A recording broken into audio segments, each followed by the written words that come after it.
Paru-paru kalian kalau dibuka seperti ini, mirip seperti ranting pohon dengan banyak sekali cabang. Rumit sekali. Cabang-cabangnya terus mengecil sampai kecil sekali. Yang paling kecil diameternya kurang dari 1 mm. Jumlahnya ada ribuan. Dan masing-masing cabang ini terdapat kantung-kantung oksigen yang disebut alveoli. Jumlahnya kalau ditotal mencapai 600 juta alveoli. Sampai katanya, kalau paru-paru kita direntangkan seluruhnya, permukaannya sama dengan luas lapangan tenis. Tapi yang menarik bukan itu. Yang paling menarik adalah mengapa paru-paru kita mirip seperti pohon. Dan bukan hanya pohon, bentuk yang sama pun bisa kalian temukan pada petir, aliran sungai, daun-daun, dan banyak lagi. Nah, mengapa struktur seperti ini banyak sekali muncul di alam? Dan sekilas polanya tampak tidak teratur. Tapi kemudian pola ini dipelajari oleh seorang matematikawan bernama Benoit Mandelbrot. Mandelbrot menemukan bahwa ternyata di balik pola acak seperti ini terdapat pola matematis yang sederhana yang justru memperlihatkan keteraturan. I found traces, very strong traces, I must say, of order in that roughness. Mandelbrot kemudian menyebutnya fraktal. Nah, di video ini kita akan bahas apa itu fraktal dan bagaimana pola matematis ini akan membuat kalian semakin kagum dengan bagaimana alam ini didesain. Bahkan berkat pola matematisnya, Mandelbrot berhasil membantu para dokter mendeteksi penyakit paru-paru. Surprisingly enough, has been of great help to the surgeons studying lung illnesses. Is the Mandelbrot set. It's been called the thumbprint of God.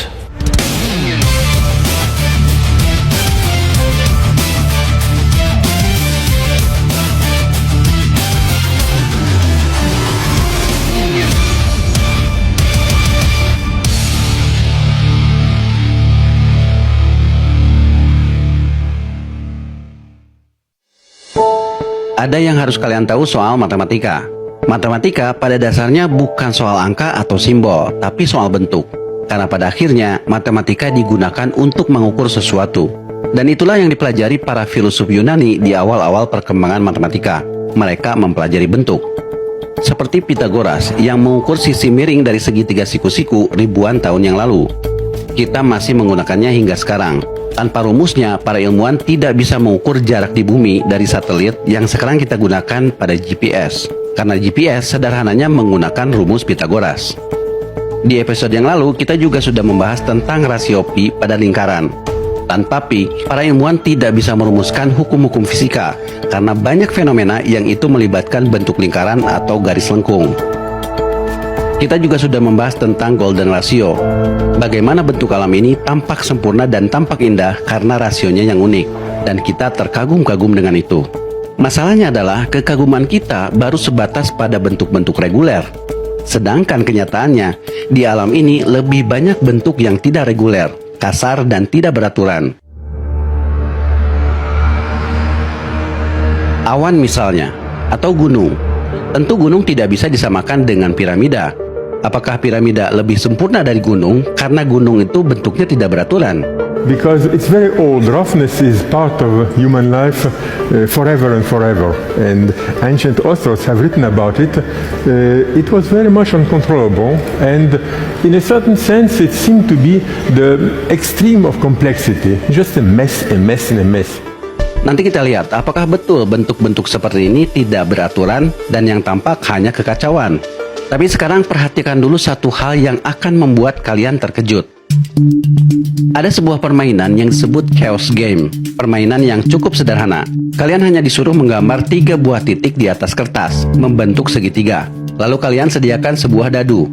3 titik itu kalian beri angka 1 atau 2, 3 atau 4, 5 atau 6. I begin with a big sheet of paper with 3 large points marked on it, labeled 1 and 2, 3 and 4, 5 and 6. Sekarang gambar sebuah titik di mana saja di antara 3 titik itu secara acak. Now what I do is I choose a point at random on the sheet of paper. I'll shut my eyes to do that, and now I'll just wiggle the pen round and dab a point. There it is. Nah, sekarang kocok dadunya. Misalnya keluar angka 2, maka kalian harus menggambar titik di tengah-tengah antara titik awal tadi dengan titik yang sudah diberi label angka 2. Lalu kalian kocok lagi dadunya. Lalu gambar titik di tengah-tengah antara titik terakhir dengan titik yang sesuai dengan angkanya. I roll the die. This time it comes up with a 5, so I go halfway from my new point to the big dot marked 5 and 6. Dan begitu seterusnya. Tentu saja titik-titik ini tidak tampak jadi apa-apa, hanya titik-titik acak. Itu karena kalian mengulangnya hanya sedikit. Tapi ini yang terjadi kalau kalian melakukannya ribuan kali menggunakan komputer supaya lebih cepat.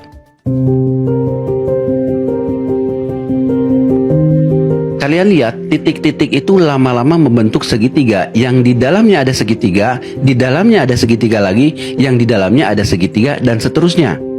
Kalau kalian teruskan, segitiga di dalam segitiga ini tidak akan pernah berakhir.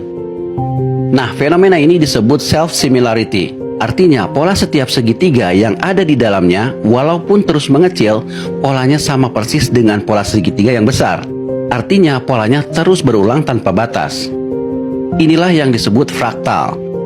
Dan kalian saksikan tadi bahwa pola ini terbangun dari sesuatu yang kelihatannya acak. Inilah yang terjadi di alam.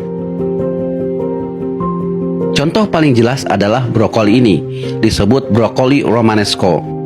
Kalau kalian potong salah satu tunasnya, bentuknya akan sama dengan brokoli yang utuh. Begitupun kalau kalian potong tunas di dalam tunasnya.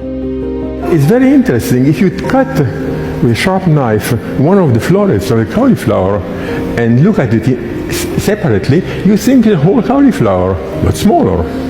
And then you cut again, and you still get small cauliflowers. Pola inilah yang juga sebenarnya terdapat pada daun, ranting pohon, termasuk paru-paru kita. Bagian paling menariknya adalah pola ini dipelajari secara matematis, dan salah seorang yang melakukannya adalah orang ini, Benoit Mandelbrot. I got involved many years ago in the study of this form of complexity, and to my utter amazement, I found traces, very strong traces, I must say, of order in that roughness. Mandelbrot adalah matematikawan kelahiran Polandia. Menurut biografinya, saat dia kecil, dia melewatkan pendidikan dasarnya selama 2 tahun, sehingga dia belajar matematika secara otodidak. Justru karena itulah dia punya kemampuan unik dibanding anak yang lain. Bisa mengenali pola yang tidak dilihat orang lain. Pada tahun 70-an, dia bekerja di IBM. Dan karena dia bekerja di IBM, dia mendapat akses pada komputer tercanggih pada saat itu, sehingga dia bisa menggunakannya untuk mempelajari satu cabang dari matematika yang disebut Complex Dynamical System. Studi yang mempelajari sifat dinamis dari sebuah fungsi matematis. Ini dipelajari dalam matematika karena alam itu sifatnya dinamis, tidak seperti ciptaan manusia yang statis.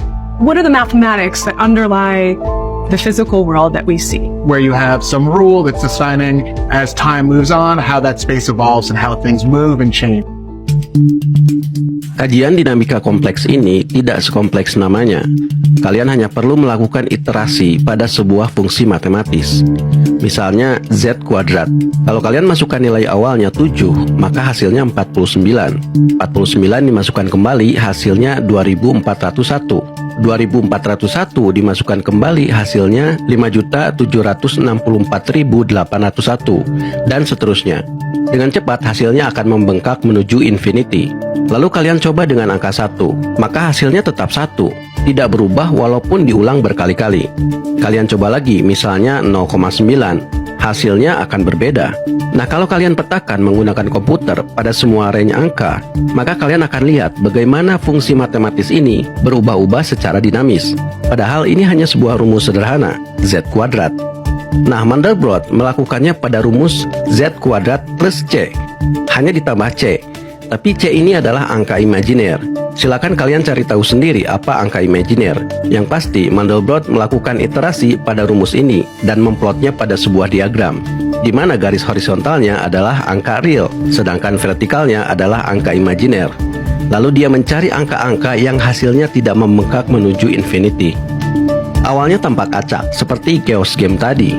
Tapi dengan kemampuan komputernya IBM pada saat itu, sesuatu yang ajaib terjadi. Inilah bentuk yang didapatkan Mandelbrot. Sebuah bentuk yang sangat menakjubkan dan tidak ada seorang pun yang menyangka hasilnya akan seperti ini. is surprisingly complicated and rather beautiful. And no one was expecting this to exist in the world of math. This is the Mandelbrot set.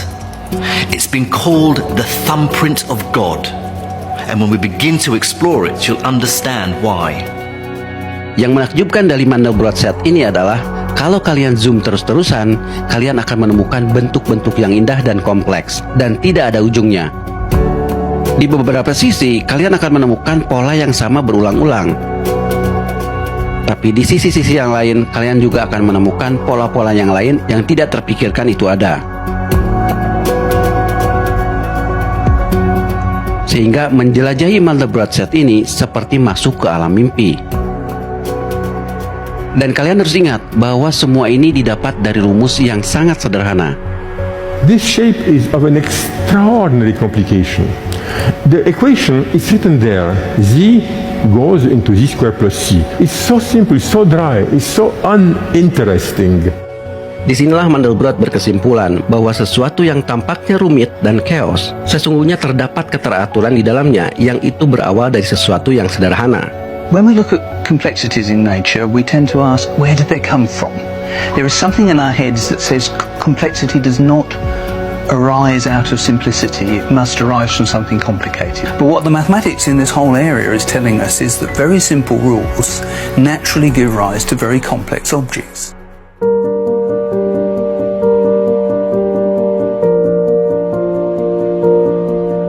Intinya, alam ini sudah by design. Kalau tidak, bagaimana mungkin manusia bisa mempelajarinya secara matematis? Bahkan bukan hanya mempelajarinya, tapi juga menirunya. Banyak desain yang dibuat manusia yang terinspirasi dari fraktal. Mandelbrot sendiri bisa membantu para dokter untuk mempelajari penyakit paru-paru melalui pola fraktal. Well, surprisingly enough, amazingly enough, the anatomists had a very poor idea of the structure of the lung until very recently. And I think that my mathematics, surprisingly enough, has been of great help to the surgeons studying lung illnesses. Fraktal bisa digunakan untuk menganalisa pertumbuhan bakteri. Fraktal juga bisa digunakan untuk menganalisa turbulensi udara. Bahkan mungkin kalian tidak akan menyangka bahwa fraktal bisa digunakan untuk menganalisa pasar saham. Well, actually, I started, oddly enough, studying stock market prices. For 50 years, people were sort of poo-pooing because they could do it much easier. But I tell you, at this point, people listen to me. Yang paling ajaib dari semuanya adalah fraktal yang ada di tubuh kita. Banyak organ tubuh kita yang didesain secara fraktal. Jangan kira pola fraktal ini tidak ada fungsinya. Kalau paru-paru kita tidak didesain secara fraktal, tidak mungkin kita bisa menghirup oksigen yang cukup untuk hidup. All of these little branches take up the volume that your lungs have with a limited volume that they're in that has a humongous surface area that actually allows the air from the outside to come in and be put into our blood in a really, really efficient way. So this is why we can actually, kind of move around and jump and go, because we have an amazing capacity to get oxygen from the air into our blood. Fungsi yang sama juga terdapat pada daun. Mengapa tulang daun didesain secara fraktal? Supaya air bisa menjangkau seluruh tubuhnya dan bisa memproduksi oksigen untuk manusia. Jadi pada akhirnya, semuanya didesain untuk mensupport kehidupan manusia. Dan semuanya didesain menggunakan aturan. Dengan mengikuti aturan, walaupun tampak sederhana, akan tercipta keindahan yang mungkin tidak kalian sangka-sangka. Bukankah hidup manusia pun harusnya seperti itu?